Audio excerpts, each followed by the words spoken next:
Hey YouTube! Hey YouTube! So, today's video is brought to you by the letter M. You'll see where I'm going with this, it's just stupid really. Yeah, I just want to say thanks for the... I just hit 1600 subs yesterday. The other day it kind of went from 1590 something to 1603 pretty quickly, which is awesome. So, thanks a lot everyone. And if you're enjoying these things, if you could put a like in, apparently that makes a big difference to how much I get boosted through the YouTube algorithm or whatever it is. Yeah, so today I'm playing, after having all the strat saga about having lots of strats, it turns out, oh, I've never had a strat before, and it turned out actually I've got quite a lot. This is pretty much a strat, sort of.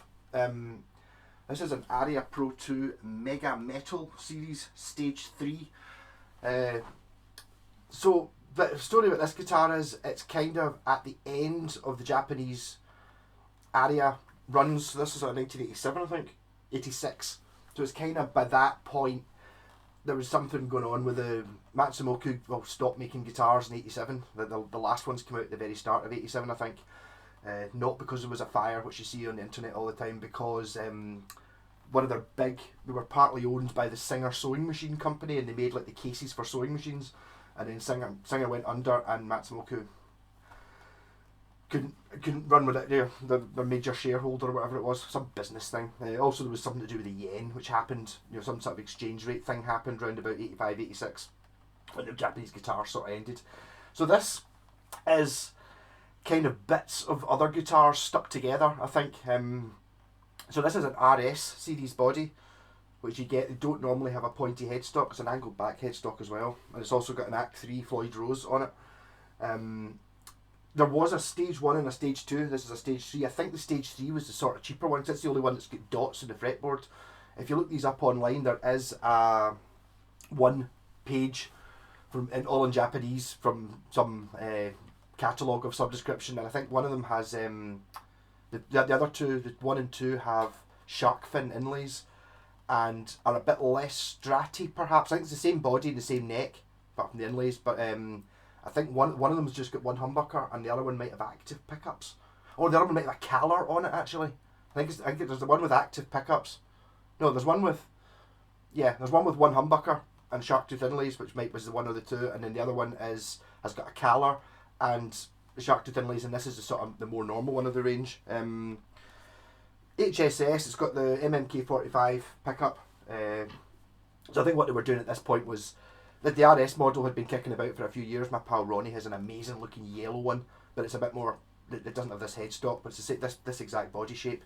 So also there's a Yngwie Malmsteen signature model, which was, because before he got the Fender endorsement he did, but he was in Alcatraz at the start of his career, he did play Aria Pros. He definitely had a Flying V, like a ZZ they're called, and also a RS Esprit, I think it might be called. My pal Wayne's got one, which is this body shape. It's a bit different layout, but it's this sort of, which you can sort of see the West Tone. It's not the same shape as a West Tone, but there's something about it that kind of looks a bit West Tony, but that's because it's the same factory at the same time. Yeah, so 86. So HSS, volume and tone, 5-way switch. These switches I messed about with when I got it because I didn't think it was possible that a guitar from 1986 should have a kill switch. It should have, so this should have a coil split, push pull pop, which I took out, and I've still got it because it's a funny looking switch pot. So I'll put that back in again, and a phase switch and a kill switch. I thought that the kill switch must have been added later, and as was the push pull pot, so it still does all the same things as a kill switch. I've now got a phase switch and a coil split on these two clicks, which I will put back. This guitar needs to come to bits. I'll do a proper shoot out because it's a Strat. I'm going to do a shoot out against the Fender, just anyway. But it's like your 80s Japanese Stratocaster up against, well, 90s Japanese Stratocaster, I suppose. But yeah, something wrong with the volume control. It's either on or off. So that's 10 and that's 9. No, that's not even 9. So that's fully on, and then it just immediately goes off. So that's going to have to get replaced or fixed. Anyway, so while I'm in there, I'll put the push pull back, make it back into its original layout.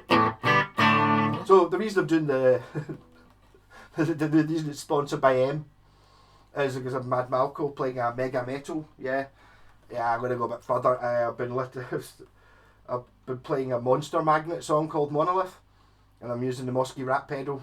Yeah, so it's like, I couldn't get sleep last night and I was thinking about stuff, you end up thinking, oh, mega metal, I'm Mad Malko, that might be quite interesting. No, I've got it. Yeah. So if I can remember what it goes like.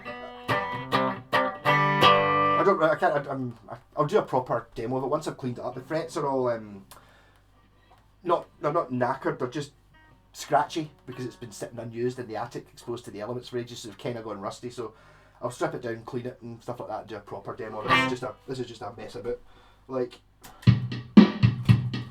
I suppose I'll use the Mosky rat pedal. I suppose I'll use that middle pickup. Yeah, see what I'm doing here.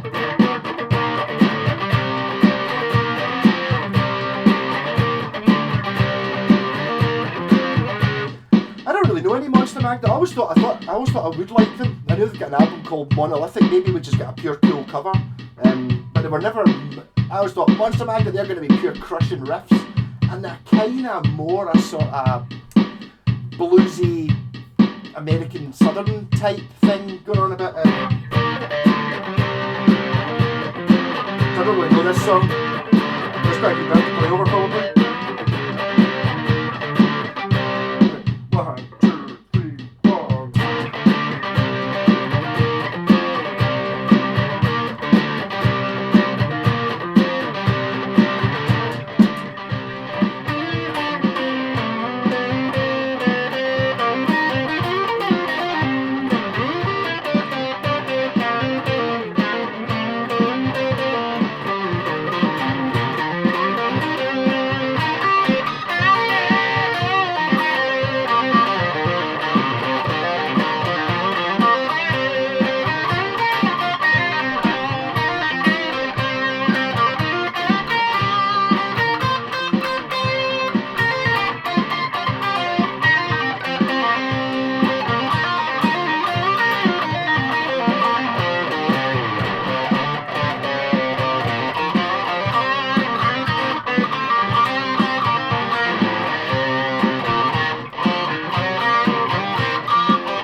And the other thing I was thinking, the new fuzz pedal, which I've had for a while but just recently reintroduced into my board, is the Micro Metal Muff.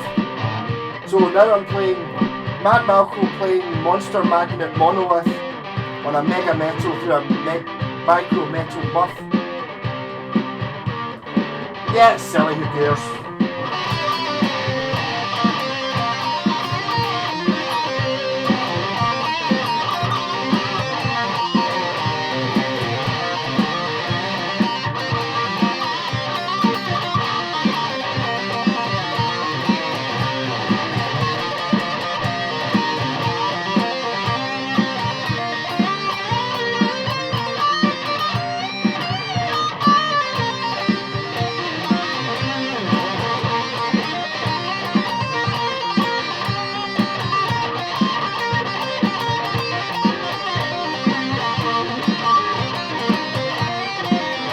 Flange is modulating it, so it's modulated Micro Metal Muff, Mad Malko playing Monster Magnet Monolith with a Mega Metal.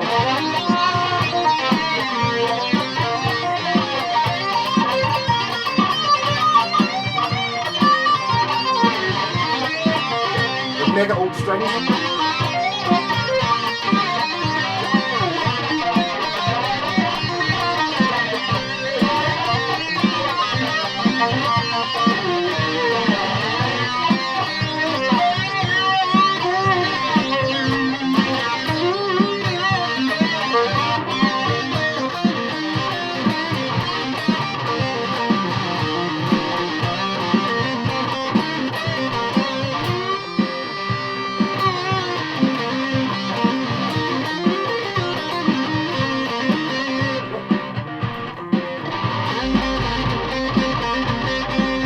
Come on. I don't know why I'm doing this, it's going to sound rubbish to me.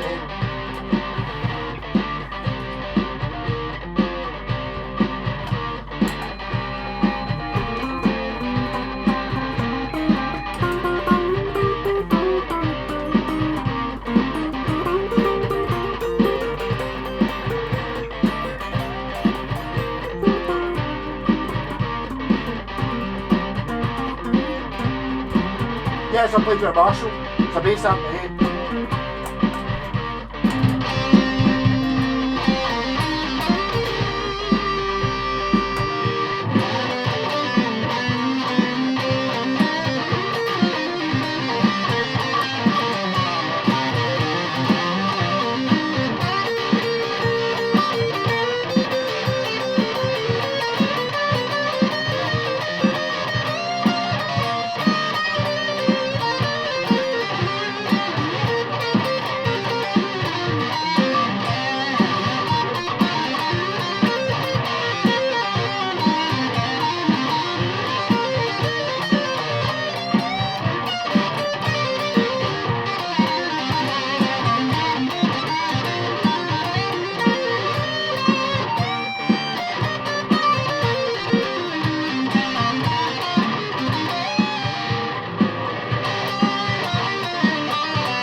So that was just silly, really, wasn't it? I should have done it on Monday, but tomorrow's my birthday, which is Monday, so I'm going to play some of my guitars that I got on my various birthdays, like from 20 odd years ago. This video looking a bit jerky again, maybe not. Yeah, so that's actually a really good guitar. This is you can get this in this shape. Survived as the Aria the Cat as well for maybe a couple of years longer than this, but they were made in Korean, and I did actually do a video. My pals actually got one. They are Still really good guitars. The sort of the Korean ones are made by Samick, so they are basically what you get now as, think about the same level as like a Squire Classic Vibe, something like that. You know, a kind of, and not bottom of the range, a kind of a decent, you know, decent Strat. These are not. These are superior. The Japanese ones. Not being a snob about country of origin and all that. It's just at this point, and I think they really missed. I was talking to someone this last night about West Tone as well. They did the same thing as Aria. Within reason, see if they'd done what like Tokai did, and just made a Strat copy that just looked like a Strat. They'd be worth tons of money just now because people would just compare it to something like the Fender Japanese and go, it's the same guitar, therefore 600 whatever a Japanese Strat's worth. These don't cost as much as that because they went for oh no, we're going to try and do an original shape, thinking that people would be getting bored of, you know, Stratocasters and Telecasters and Les Pauls, so they made, you know, these and, you know, well, it's a bad example of all Strats. Okay, there you go, or something like that. You know, that if that had just been a P bass, that'd be £1,000 bass, bang, immediately, because it's totally superior to just about anything I've ever played. It's not a P bass though, is it? They've improved it. They made it so it had higher fret access, and you're like, but it's not a P bass anymore, so therefore it's worth a few £100, not £1,000. So it's kind of funny, and I feel a little bit sorry for if you went back in time to when this sort of guitar was kicking about. Mind you, this is just supremely unfashionable, you know, pointy headstock. Mind you, people are getting into Super Strats a little bit now, but yeah. So I mean, it's a great shape. I think it balances really well, and it's sort of Stratty. I'm not a huge fan of all black guitars, but it's kind of it's pretty cool. But I never really bonded with this one quite as much, just because I think it was too Stratty. But now I'm a bit more into Strats. I can kind of see the point in the sort of thin sound.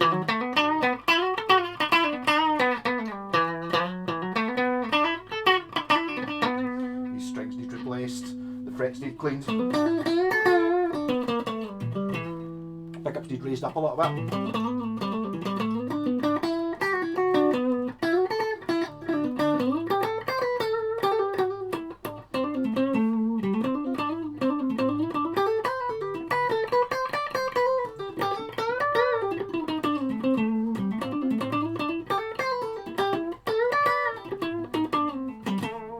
I was having had this argument online the other day, but I gave up on it, so I couldn't be bothered, about Super Strats.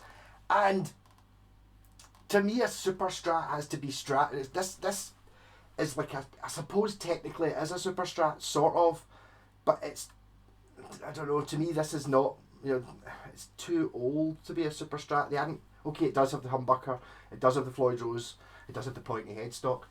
Yeah, but to me it's still not a Super Strat. A Super Strat is what guitars started looking like in like 87, 88, and you still get them now. Your Jackson soloist shape, you know, everybody makes them, everybody's made them in the early 90s. Every single guitar seems to be that exact guitar. You know, no scratch plate, and possibly even a neon colour, or like a veneer top sort of thing. You know the guitars. So it's a Super Strat, but not quite a Super Strat to me, I don't think. I did manage to talk for 20 minutes. So there you go, MD, and if you know what that is, then there's another two M's there. Rock on, catch you later.